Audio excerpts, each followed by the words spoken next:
Good morning. मैं mastermind आप लोगों का स्वागत करता हूं। आज फिजिक्स सब्जेक्ट का मॉडल सेट का सॉल्यूशन करवाएंगे। चलिए, आप लोग को पता होगा कि मॉडल सेट में वस्तुनिष्ठ प्रश्नों की संख्या 70 होती है, यानी कि 70 ऑब्जेक्टिव होते हैं, जिसमें से 35 कैरेक्टर आपको चुनना पड़ता है बिहार बोर्ड के एग्जाम में। तो चलिए, आपका पहला क्वेश्चन है, उसके तरफ हम लोग चलते हैं। चलिए, आ गए हैं हम अपना पहला प्रश्न की तरफ। तो पहला आपका प्रश्न है, पृष्ठीय आवेश घनत्व का SI मात्रक होता है। तो इसका सही आंसर हो जाएगा कूलम्ब इंटू 1/मीटर²। अब चलते हैं अगले प्रश्न की तरफ। अगला प्रश्न है, एप्सिलॉन नॉट का मान होता है। तो इसका आंसर सही हो जाएगा ए। एप्सिलॉन नॉट का मान होता है 8.85 × 10⁻12 फराड प्रति मीटर। अब चलते हैं अगले प्रश्न की तरफ। आपका अगला प्रश्न है, आवेश Q। आवेश Q से r दूरी पर विद्युतीय तीव्रता के मान के लिए निम्नलिखित में से कौन सही है? तो इसका सही आंसर हो जाएगा बी। अब चलते हैं अगले प्रश्न की तरफ। आपका अगला प्रश्न है, किसी गोलीय पृष्ठ के अंदर Q आवेश रख दिया जाए तो संपूर्ण पृष्ठ से निकलने वाला विद्युत फ्लक्स के लिए निम्नलिखित में से कौन सही होगा? तो इसका आंसर सही हो जाएगा बी, Q/ε0। अब चलते हैं अगले प्रश्न की ओर। अगला प्रश्न है, वैद्युत द्विध्रुव की निरक्षीय स्थिति में विद्युत विभव का व्यंजक होता है। तो इसका सही आंसर हो जाएगा डी, 0 होता है। अब चलते हैं अगले प्रश्न की तरफ। अगला प्रश्न है, आप आवेशित संधारित्र पर संग्राहक पट्टिका और संघनक पट्टिका के आवेशों का योग होता है। तो इसका एक सही आंसर हो जाएगा ए, 0 होता है। अब अगले प्रश्न की ओर चलते हैं। आपका अगला प्रश्न है, आवेश का विमा होता है। तो इसका सही आंसर हो जाएगा ए, AT होता है, AT। अब चलते हैं अगले प्रश्न की ओर। अगला प्रश्न है, निम्नलिखित में से किस राशि का मात्रक वोल्ट प्रति मीटर होता है? तो वोल्ट प्रति मीटर किसका मात्रक होता है? तो ये इसका आंसर सही हो जाएगा डी, विद्युतीय क्षेत्र का SI मात्रक होता है वोल्ट प्रति मीटर। अब चलते हैं अगला प्रश्न की ओर। अगला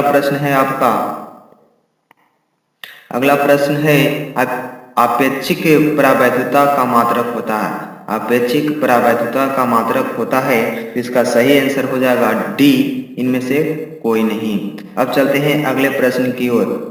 अगला प्रश्न है आपका, दो समान धारिता C वाले संधारित्र को समांतर क्रम में जोड़ देने पर उसकी समतुल्य धारिता होती है। इसका सही आंसर हो जाएगा ए, 2C होता है। अब चलते हैं आगे। अब अगला प्रश्न है आपका, म्यू अपवर्तनांक तथा ए प्रिज्म कोण वाले पतले प्रिज्म का न्यूनतम विचलन होता है। इसका सही आंसर हो जाएगा बी, μ-1 × A।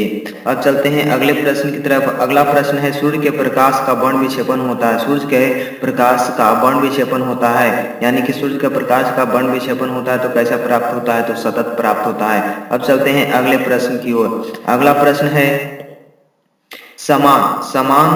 समान समायोजन के लिए खगोलीय दूरदर्शक की आवर्धन क्षमता होती है। इसका सही आंसर हो जाएगा ए, FO/FE। अब चलते हैं अगले प्रश्न की तरफ।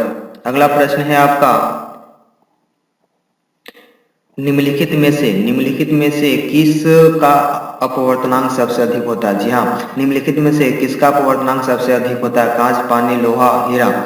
इसमें से सबसे ज्यादा अपवर्तनांक वाले जो पदार्थ हैं वह है हीरा। अब चलते हैं अगले प्रश्न की ओर। अगला प्रश्न है, प्रिज्म की चौड़ाई के लिए निम्नलिखित में से कौन सूत्र सही है? प्रिज्म की चौड़ाई के लिए निम्नलिखित में से कौन सूत्र सही है? तो इसका सही आंसर हो जाएगा ए, बीटा बराबर डी, λ/d। तो अगला प्रश्न आपका है, एक प्रकाश वर्ष बराबर होता है। इसका सही आंसर हो जाएगा ए, 9.46 × 10⁻15 मीटर होता है। अब चलते हैं अगले प्रश्न की ओर। तो आपका अगला प्रश्न है, निम्नलिखित में से कौन लेंस मेकर सूत्र सही है? इसका सही आंसर हो जाएगा ए। इसका सही आंसर ए होता है। निम्नलिखित में से क्वेश्चन कह रहा है कि निम्नलिखित में से कौन लेंस मेकर सूत्र सही है, तो इसका सही आंसर ए हो जाएगा। अब चलते हैं अगले प्रश्न की ओर। तो अगला प्रश्न है कि निम्नलिखित में से कौन पानी के अपवर्तनांक के लिए सही है, यानी कि इसमें से कौन पानी का अपवर्तनांक सही है। तो पानी का अपवर्तनांक होता है 1.33, इसका यानी कि सही आंसर हो जाएगा डी। अब चलते हैं अगले प्रश्न की ओर। तो अगला प्रश्न है आपका समान आंख के लिए स्पष्ट दृष्टि दोष की दृष्टि की न्यूनतम दूरी होती है। समान आंख के लिए स्पष्ट दृष्टि की न्यूनतम दूरी होती है, तो इसका सही आंसर हो जाएगा डी 25 सेंटीमीटर। अब चलते हैं अगले प्रश्न की ओर। तो अगला प्रश्न है निम्नलिखित में से कौन कुशी का समीकरण है। निम्नलिखित में से कौन कुशी का समीकरण है, तो इसका सही आंसर हो जाएगा सी म्यू बराबर ए प्लस बी बटा लेमडा स्क्वायर। अब चलते हैं अगले प्रश्न की ओर। अगला प्रश्न आपका है निम्नलिखित में से कौन प्रकीर्णित प्रकाश की तीव्रता और प्रकाश के तरंगदैर्घ्य के लिए सही है, तो इसका सही आंसर हो जाएगा डी। अब चलते हैं अगले प्रश्न की ओर। अगला प्रश्न है आपका निम्नलिखित में से कौन प्रकाश के लिए माध्यम के बदलने से नहीं बदलता है। एक क्वेश्चन है आपको, देखिए निम्नलिखित में से कौन प्रकाश के लिए माध्यम में बदलने से नहीं बदलता है, तो इसका सही आंसर हो जाएगा ए आवृत्ति नहीं बदलता है। अब चलते हैं अगले प्रश्न की ओर। अगला प्रश्न आपका है कि निम्नलिखित में से कौन संबंध सही है, तो निम्नलिखित में से कौन संबंध सही है, तो इसका सही आंसर हो जाएगा ए। अब चलते हैं अगले प्रश्न की ओर। अगला प्रश्न आपका है कि निम्नलिखित में से कौन विनाशी व्यतिकरण के लिए सही है, तो निम्नलिखित में से कौन विनाशी समीकरण के लिए सही है, तो इसका सही आंसर हो जाएगा बी। अब चलते हैं अगले प्रश्न की ओर। अगला प्रश्न है कि निम्नलिखित में से कौन प्रकाश के रंग के लिए मुख्य कारण होता है, तो निम्नलिखित में से कौन प्रकाश रंग के लिए मुख्य होता है, तो इसका सही आंसर होगा तरंगदैर्घ्य। निम्नलिखित में से कौन आवेश रहित कण है, तो इसका सही आंसर हो जाएगा फोटोन कण, यानी कि आंसर सही सी होगा। अगला प्रश्न चलते हैं। अगला प्रश्न है आपका निम्नलिखित में से किसी इलेक्ट्रॉन वोल्ट से मापा जाता है, तो इसका सही आंसर हो जाएगा डी ऊर्जा को। अब चलते हैं अगले प्रश्न की ओर। अगला प्रश्न है निम्नलिखित में से कौन फोटोन की ऊर्जा के लिए सही होता है, इसका सही आंसर हो जाएगा डी लेमडा बटे एचसी। अब चलते हैं अगले प्रश्न की ओर। अगला प्रश्न है आपका कि तरंग संख्या बराबर होता है, तरंग संख्या बराबर क्या होता है, तो इसका सही आंसर हो जाएगा डी। अब चलते हैं अगले प्रश्न की ओर। अगला प्रश्न है आपका कि निम्नलिखित में से कौन संबंध नाभिक की त्रिज्या के लिए सही है, तो इसका सही आंसर हो जाएगा आपका ए। अब चलते हैं अगले प्रश्न की ओर। अगला प्रश्न है आपका कि निम्नलिखित में कौन संबंध सही है, तो निम्नलिखित में कौन संबंध सही है, इसका सही आंसर हो जाएगा डी। अब चलते हैं अगले प्रश्न की ओर। अगला प्रश्न है आपका कि निम्नलिखित में से कौन औसत आयु के लिए सही होता है, इसका सही आंसर है डी। जो आपका प्रश्न है 33 कि यूरेनियम 238 तो इसका सही आंसर क्या होगा, तो इसका जो 238 में से अगर आप 92 घटा लेते हैं, 238 में से 92 अगर घटा लेंगे तो आपको इसका आंसर प्राप्त हो जाएगा, तो इसका सही आंसर हो जाएगा सी। अब चलते हैं अगले प्रश्न की ओर। तो देखिए आपका क्वेश्चन है कि निम्नलिखित में से कौन सही है, इसका निम्नलिखित में से कौन सही है, तो इसका सही आंसर ए होगा। अब चलते हैं अगले प्रश्न की ओर। अगला प्रश्न है कि द्विधारी योग 1+1 के बराबर होता है, तो इसका सही आंसर होगा सी। इसका सही आंसर सी होगा, जो 1+1 के बराबर होगा। अब चलते हैं अगले प्रश्न की ओर।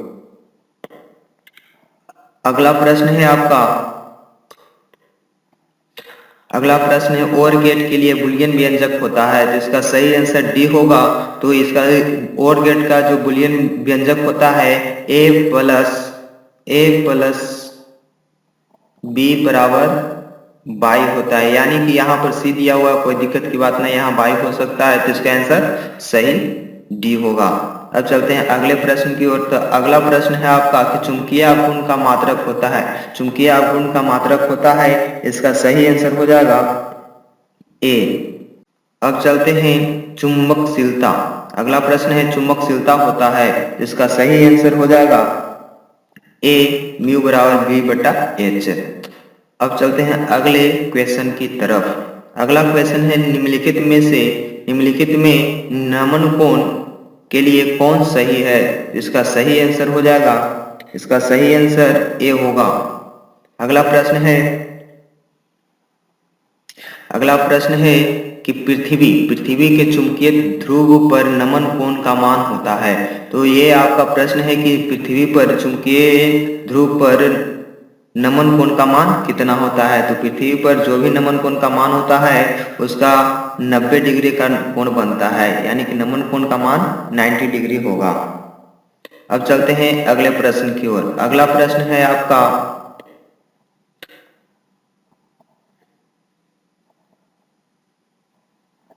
अगला प्रश्न है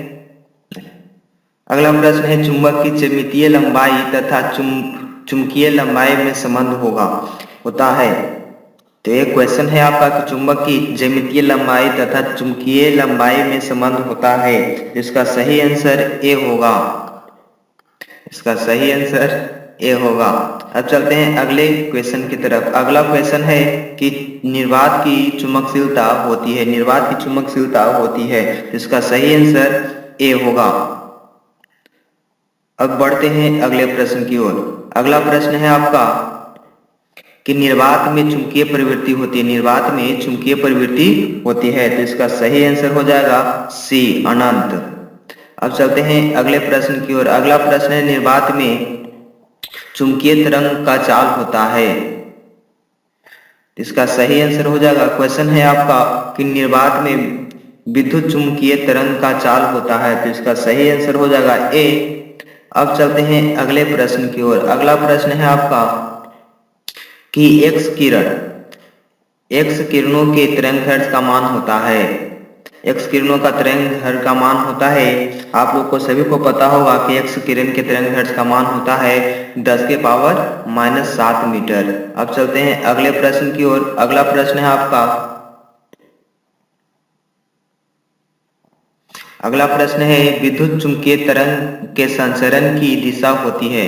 विद्युत चुंबकीय तरंग के संचरण की दिशा होती है, तो आप जानते हैं कि E vector into B vector होता है। इसका यानी कि सही आंसर डी होगा। बढ़ते हैं अगले प्रश्न की ओर। अगला प्रश्न है कि किसी इलेक्ट्रॉन के आवेश का मान होता है। किसी इलेक्ट्रॉन आवेश के मान होता है, जिसका मान होता है 1.6 × 10⁻⁹ गुलाम होता है। इसका यानी कि सही आंसर बी हो जाएगा। अब चलते हैं अगला प्रश्न की ओर। अगला प्रश्न है प्लांक नियतांक की विमा होती है। तो इसका सही आंसर हो जाएगा ए mL2T-1। अब चलते हैं अगले प्रश्न की ओर। अगला प्रश्न है आपका निम्नलिखित में से कौन सही है। तो निम्नलिखित में से कौन सही है, इसके पास आपका 4 ऑप्शन है। 4 ऑप्शन में से आप लोग अगर आंसर जानते हैं तो वो आप अपना कमेंट बॉक्स में आंसर दे सकते हैं। तो आपका इसका 4 ऑप्शन इस प्रकार से है कि आपको देखिए इसका सही आंसर होगा, इसका सही आंसर ए हो जाएगा। 1 इलेक्ट्रॉन वोल्ट बराबर होता है 1.6 × 10⁻⁹ जूल। अब चलते हैं अगला क्वेश्चन की तरफ। अगला क्वेश्चन है आपका कि रेडियोधर्मी क्षय के लिए व्यंजक होता है। रेडियोधर्मी क्षय के लिए व्यंजक होता है, तो इसका सही आंसर हो जाएगा ए। अब चलते हैं आगे। अगला प्रश्न है कि निम्नलिखित में से अल्फा कण के लिए कौन सही है। निम्नलिखित में से अल्फा कण के लिए कौन सही है, तो इसका सही आंसर हो जाएगा बी 2 प्रोटॉन और 2 न्यूट्रॉन। अगला प्रश्न है संभव कक्षाओं में इलेक्ट्रॉन का कोणीय संवेग होता है। संभव कक्षाओं में आपका कोई इलेक्ट्रॉन का कोणीय संवेग कितना होता है या क्या होता है, इसके बारे में अगर आपको जानकारी हो तो अपना आंसर दे सकते हैं कमेंट बॉक्स में। इसका सही आंसर हो जाएगा, इसका सही आंसर ए होगा। अगला प्रश्न है कैथोड किरण समूह है। कैथोड किरण समूह है किसकी? इसका आपके पास चार ऑप्शन है, इलेक्ट्रॉनों की, प्रोटॉनों की, न्यूट्रॉनों की या परमाणुओं की। इसका सही आंसर हो जाएगा इलेक्ट्रॉनों की। आप लोग जानते हैं कि कैथोड प्लेट पर आपका इलेक्ट्रॉन की संख्या ज्यादा होता है। तो अगला प्रश्न की ओर चलते हैं। अगला प्रश्न है आपका कि परमाणु में अवस्थित मूल कण होते हैं, यानी कि परमाणु में अवस्थित मूल कण क्या होते हैं? आपको पता होगा प्रोटॉन एवं इलेक्ट्रॉन या electron plus neutron, neutron plus proton, या तो आपका क्या है ऑप्शन में इलेक्ट्रॉन एवं न्यूक्लियस। तो आपका इसका सही आंसर हो जाएगा, इसका सही आंसर बी हो जाएगा, इलेक्ट्रॉन एवं न्यूट्रॉन। अब चलते हैं अगले क्वेश्चन की ओर।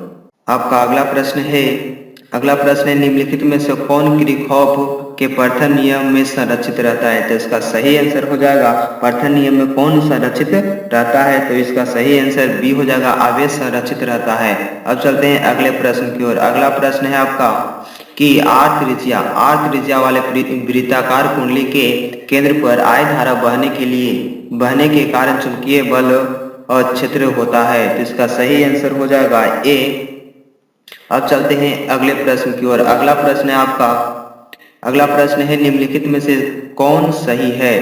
तो निम्नलिखित में से कौन सही है? तो इसका सही आंसर हो जाएगा ए। इसका सही आंसर होगा, यानी कि 1 किलोवाट घंटा बराबर कितना होता है? तो 3.6 गुने 10 के पावर 6 जूल होता है। अब चलते हैं अगले प्रश्न की ओर। तो अगला प्रश्न है निम्नलिखित में से कौन सही है? तो इसका सही आंसर बी हो जाएगा। अब चलते हैं अगले प्रश्न की ओर। अगला प्रश्न है कि आदर्श वोल्टमीटर का प्रतिरोध होता है। आदर्श वोल्टमीटर का प्रतिरोध होता है, इसका सही आंसर डी हो जाएगा, अनंत। अब चलते हैं अगले प्रश्न की ओर। अगला प्रश्न है एमीटर की विद्युत धारा, यानी कि एमीटर की धारा सुग्राहिता होता है। तो इसका सही आंसर हो जाएगा आपका बी। इसका सही आंसर आपका बी होगा। अब चलते हैं अगले प्रश्न की ओर।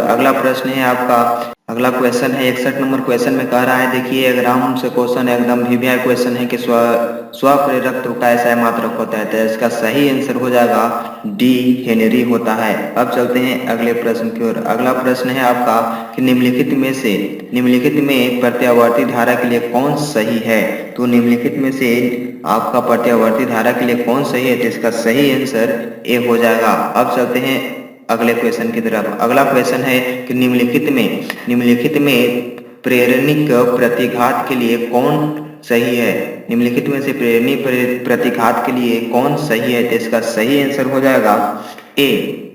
अगला प्रश्न है निम्नलिखित में प्रत्यावर्ती धारा परिपथ में केवल संधारित्र सी रहने पर घातीय प्रतिघात होता है। इसका सही आंसर ये होगा। अब चलते हैं अगले प्रश्न की ओर। अगला प्रश्न है कि एल आर परिपथ का प्रतिबाधा होता है। ये आप लोग जानते हैं दोस्तों कि यह क्वेश्चन भी आई है, बार बार पूछा जाता है एग्जाम में। इसका सही आंसर हो जाएगा सी। इसका सही आंसर सी होगा। अब चलते हैं अगले प्रश्न की ओर। अगला प्रश्न है प्रत्यावर्ती परिपथ में 220 वोल्ट का शिखर मान होता है। तो इसका सही आंसर हो जाएगा, इसका सही आंसर होगा बी।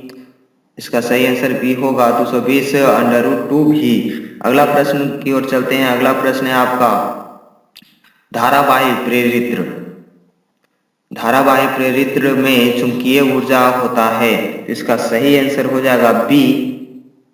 अब चलते हैं अगले प्रश्न की ओर। अगला प्रश्न है आपका चुंबकीय क्षेत्र में धारावाही चालक पर कार्यकारी बल होता है। तो इसका सही आंसर हो जाएगा बी। अगला प्रश्न है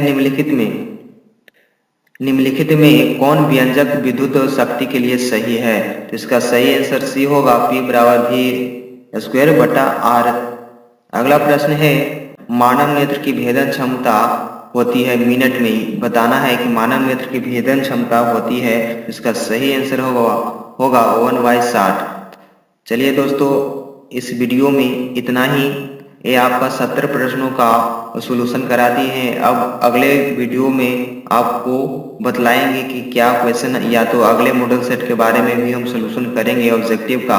तो चलिए आज के लिए इतना ही, फिर मिलेंगे नेक्स्ट वीडियो में। तब तक के लिए जय हिंद।